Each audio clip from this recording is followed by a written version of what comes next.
Bistado ang isang spa na hindi lang masahe, kundi may extra service pang inaalok ang mga mala-supermodel daw na masahista.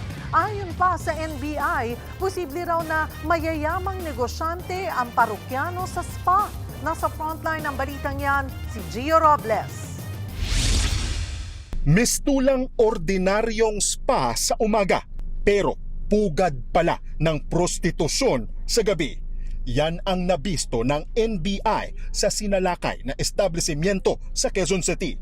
Naabutan pa sa loob ng mga silid ang ilang parokyano at masahista na kapwa hubot-hubad.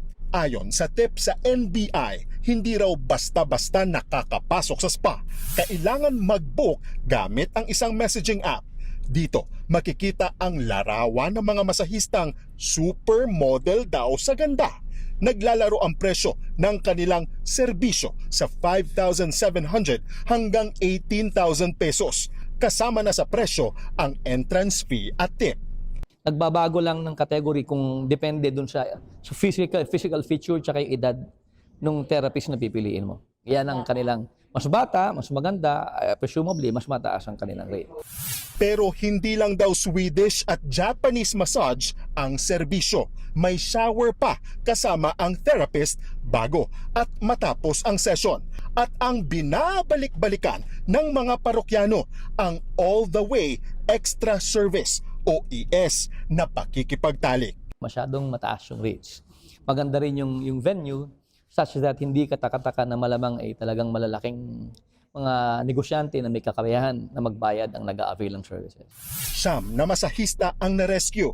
Napilitan lang umano ang karamihan sa kanila na mag-alok ng ES. Dalawa naman ang arestado na mahaharap sa non-bailable na kaso. Ina-abuse ang vulnerability at walang kakayahang makapagtrabaho ng mga kababaihan. Kaya hindi malayo na talagang maliwanag na trafficking ito. Napag-alaman ding walang sapat na mga dokumento ang spa para mag-operate mula sa DTI at LGU.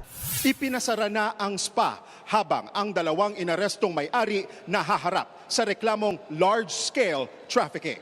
Nagbabalita mula sa Frontline, Gio Robles, News 5. Mga kapatid, Cheryl Cosing po. Maging maalam at may pakialam sa mga napapanahong issue at headlines. Mag-follow at mag-subscribe na sa social media pages ng News 5.